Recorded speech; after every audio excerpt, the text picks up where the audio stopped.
marchandises qui s'exportent, il y a aussi la culture, et notamment la culture française à travers le monde. C'est la raison d'être de l'Institut français, à la veille des ateliers de ce même institut qui se tiennent à Versailles. Gros plan sur ce pilier de la diplomatie culturelle française avec Anne Tallino. Bonsoir. Bonsoir. Soyez la bienvenue sur TV5 Monde. Vous êtes directrice générale déléguée de l'Institut français. À vos côtés, Mohamed Bouabdallah, bienvenue à vous également sur TV5 Monde. Vous êtes conseiller culturel et directeur de l'Institut français d'Égypte. Alors Anne Tallino, un rappel pour commencer. Si vous deviez définir l'Institut français, ou en tout cas sa vocation, quelle serait-elle ? L'Institut français, c'est une structure à qui il est confié la mission de faire rayonner la culture française dans le monde, donc d'être un outil de diplomatie culturelle, de diplomatie d'influence, un vecteur, et qui travaille en relation extrêmement étroite avec le réseau culturel français dans le monde, par exemple avec mon collègue à côté, Mohamed, c'est-à-dire les services culturels des ambassades, les instituts français et les alliances françaises. Alors Mohamed Bouabdallah, vous, il me semble, je ne sais pas si on dit mandat, mais votre mandat au Caire se termine. On comptait d'ailleurs vous avoir prochainement pour la piste de la francophonie. Ce sera peut-être votre successeur. Vous, depuis que vous êtes à l'Institut français d'Égypte, est-ce que vous pouvez nous dire quelle direction, quels accents avez-vous donné à votre programme culturel ?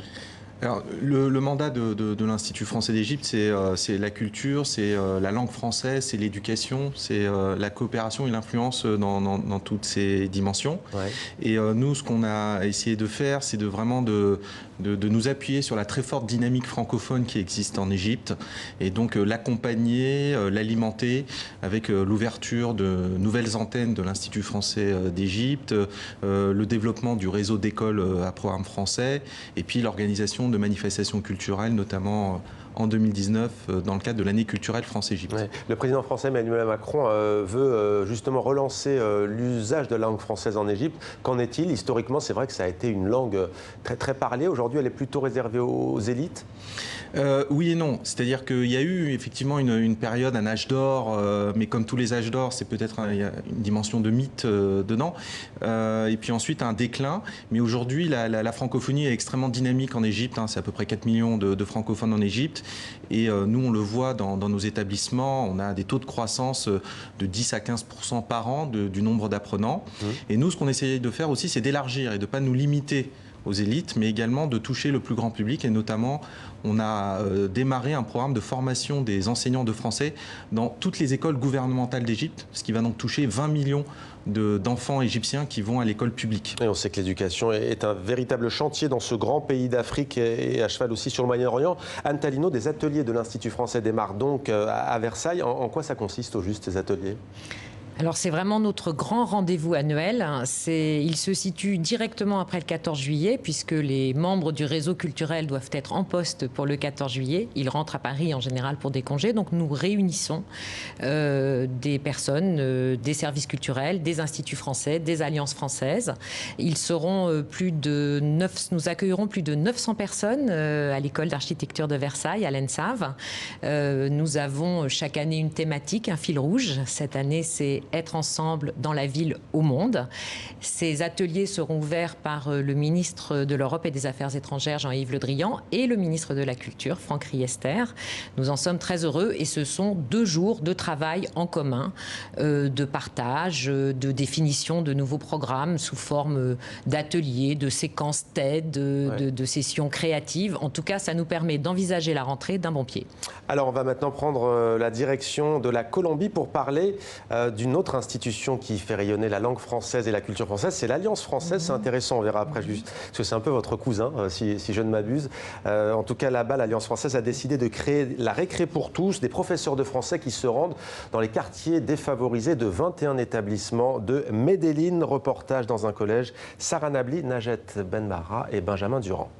Chaque samedi matin, Juan Pablo délaisse l'Alliance française et son public d'initiés pour un collège dans un quartier populaire. 4 heures de français pour ses élèves volontaires. Vous seul, ustedes solas. Esa? Le professeur participe à la journée complémentaire, une initiative mise en place il y a 7 ans par la ville de Medellín, dans lequel l'Alliance française s'est engagée avec le programme La Récré pour tous.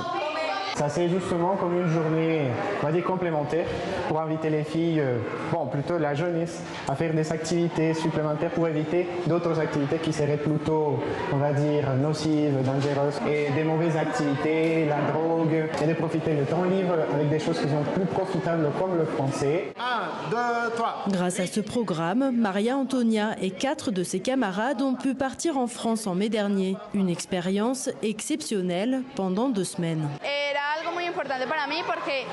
C'était très important pour moi car c'était mon premier voyage à l'extérieur du pays. J'ai pu partager avec mes amis et m'en faire de nouveaux. J'aime beaucoup la culture française. Les Français mangent une nourriture très saine avec de l'eau à table et sont très bien élevés. C'est aussi ça, le rôle de l'Alliance française, réduire les inégalités en matière d'éducation. Ce programme de la récré pour tous existe depuis 5 ans et a permis d'accueillir 4000 étudiants. C'est en fait une opportunité pour de nombreux étudiants de la ville, de différents secteurs de la ville, d'avoir un accès à une ouverture en fait à la langue et à la culture française et au monde de la francophonie de manière plus générale. 430 élèves bénéficient aujourd'hui de la récré pour tous. La francophonie n'a donc pas fini de rayonner à Medellín.